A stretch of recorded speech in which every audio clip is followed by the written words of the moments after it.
Hey guys, welcome back to my channel. So today's video is going to be all about how I straighten my naturally curly hair. So this might be a bit of a surprise to you guys because I never wear my hair natural in videos, and honestly, even when I'm not filming, just like in day-to-day life, I barely wear my hair natural. So every time people see it for the first time, they're definitely super surprised. Yeah, as you can see, it is naturally pretty curly and wavy. It's frizzy and it has a lot of texture to it.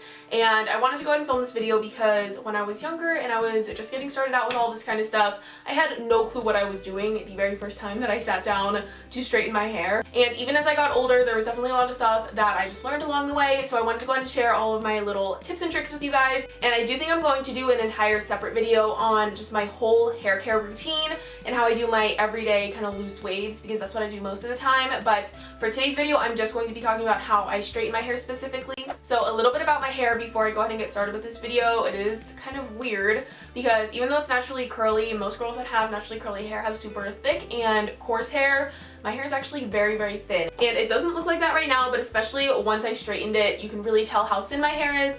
And then also, even though my hair does have some texture to it, it's actually pretty fine. So like all of my hair strands are super, super thin and it breaks really easily. So like I said, that is pretty different from most girls that have naturally curly hair. However, I think that like all the steps that I take to straighten my hair will still work for pretty much anybody that has naturally curly hair. So this is what my hair looks like, completely natural, just whenever I let it air dry when I get out of the shower. So whenever it's still wet, the two products that I use on my hair are the Paul Mitchell Super Strong Liquid Treatment. This is what it looks like. It has the pink packaging, and this is okay. It's not my favorite, but I do recommend using some sort of leave-in conditioner or treatment. It's just going to add more moisture to your hair because I'm pretty sure everybody that has naturally curly hair has super, super dry hair and also just frizzy hair, so it's going to help with that. And then the next product that I go on with is the Living Proof No Frizz Nourishing Styling Cream, and this stuff is so, so good. As soon as I started using this, I noticed an immediate difference with my hair, which I hate because it is so expensive. I'm pretty sure this bottle runs for about $30 or $40. Like I said, it's one of those things that I use and I see the difference and I feel the difference. So I do think that it's worth it, especially if your hair is like this and it's hard to tame. If you can invest in good hair care products, it's definitely going to make a difference with your hair. But if you're younger and you're just kind of starting to figure out what works for your hair and what doesn't, I don't think it's necessary to go out and spend that much money on hair products because the drugstore definitely has a lot of affordable options. So I go ahead and let my hair dry, and I am at this point now, so I'm getting ready to straighten it. And the flat iron that I use is from Hot Tools. It's this like bright coral color. It's just a 1-inch flat iron, and I actually got this one on sale over the summer. I know that they still make this style just in a different color now, so I'll go ahead and link that below if you're interested in the exact flat iron that I use. I really, really like it. I think Hot Tools is a really good brand for good quality products that aren't super duper expensive, because hair tools definitely get to be very, very pricey. And then also the temperature that I typically set mine on is about 370 degrees, and you definitely want to flat iron your hair on the lowest temperature possible because obviously it's just going to damage it less. So start at lower temperatures and gradually build it up until you're at a good temperature that works for your hair. I believe this one goes up to about 450 degrees, which I think is common for most flat irons, but definitely get one that has heat control. That way you can make it as low as possible for your specific hair type. So getting started with the actual process of straightening my hair, I'm going to start off with the Tresemme Heat Protectant. This is just the Thermal Creations Heat Tamer. This is really inexpensive, but it's a good product from the drugstore. I've been using this for a couple years now. This is probably like my 5th or 6th bottle of it. So I'm going to start off by just spraying it in my hair. And then I do go in with my brush just to make sure that it's evenly distributed. Now, before I get started with straightening my hair, I am going to start off by sectioning it. I typically do about 3 or 4 sections. If your hair is a lot thicker than mine, you're definitely going to need to do more. Okay, so I just did the first section. I do it just a little bit above my ears. And whenever I hold my hair, that is not a lot. Like I said, it is super, super thin. So if your hair is thicker than mine, you're definitely going to need to do a lot more sections. So then I like to split it in half and bring each half forward just to section it off even more and make it easier to work with.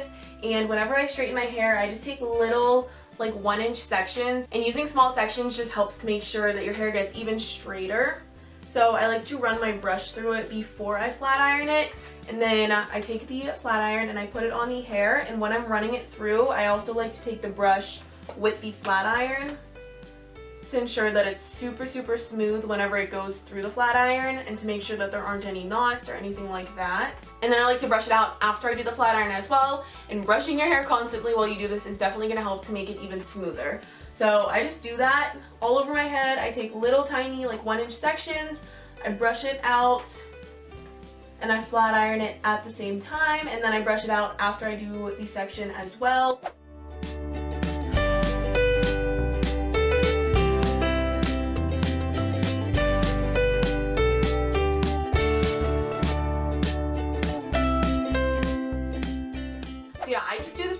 all over my entire head, I'll go ahead and continue to show you guys what I'm doing, and just some key points that I want to make are that it's really important to use your brush before and after you are putting the flat iron over your hair, to do smaller sections because it's just going to make them easier to straighten. The more hair you're trying to shove into that flat iron at once, the less evenly the heat's going to be distributed and the more like awkward patches you're going to have. So do smaller sections, especially if your hair is thicker, and then also go over it pretty slowly. You don't want to just rush through it because that's going to break your hair more. It's going to tug on your hair with the flat iron, and also it's just not going to straighten it as well, and then you're going to have to go over each section just a bunch of times to get them straight. So go slowly and use the brush. And then also I have my mirror over here, which is why I'm looking in that direction. So I'm probably mainly just going to show you guys this side of my head because whenever I'm doing this side, you're like not going to be able to see it.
Okay, so that was the entire process of me straightening my hair. I want to say it took me about 10 to 15 minutes, which is not a lot of time. It's probably going to take a lot of you guys much longer, but like I said earlier, my hair is very thin and you can definitely see it a lot easier now, like how thin my hair actually is. It's just whenever it's natural, it takes up a lot more space than it does whenever it's straight. But I really like to go in with the Bedhead After Party. This is just a smoothing cream, and if I had to recommend any product for you guys to try, it would be this one. You just put it in your dry hair and it makes it so incredibly soft and silky. Like, I can't even explain it. It's just one of those things that you have to try for yourself to understand how soft it actually makes your hair. And you only need a tiny little bit of it. I've had this bottle for probably a year and a half, so it definitely lasts a really long time. So I only take about a pea-sized amount of it. You're gonna need more or less depending on how much hair that you have.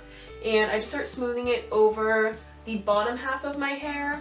And then whenever there's just a little bit left, like in my palms, I just kind of run it over the top half.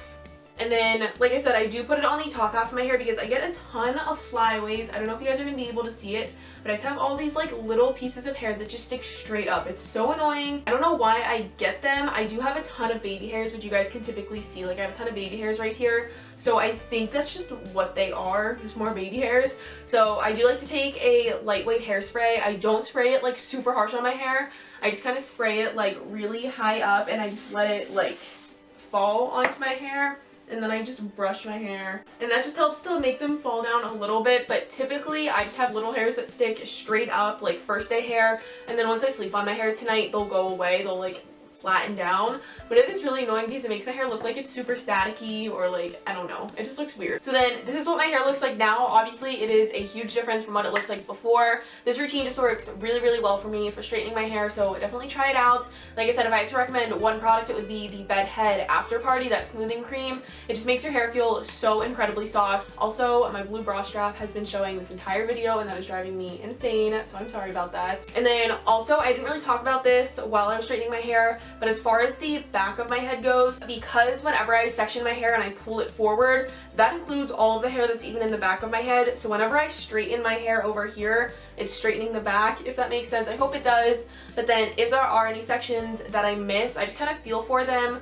If you need to hold up a mirror and look behind you, like, you know how you can hold up a mirror and then look in a mirror behind you, if you need to do that, definitely. But because my hair feels so different whenever it's straightened versus whenever it's natural, it's pretty easy for me to find sections that need to be just touched up. So it's typically not too hard, Also, it helps if you like look down and pull the sections up and then straighten them that way. So just kind of play around with it. It's definitely a learning experience and it takes practice, so don't feel frustrated if you can't get your hair super straight the first time. The very first time I straightened my hair, I was in 6th grade, and trust me, it did not look like this. So just keep on practicing, and I hope you found this video helpful, and if it did, make sure you give it a thumbs up and subscribe to my channel if you're new. So I can't wait to talk to you guys in my next video, and I will go ahead and see you next time. Bye!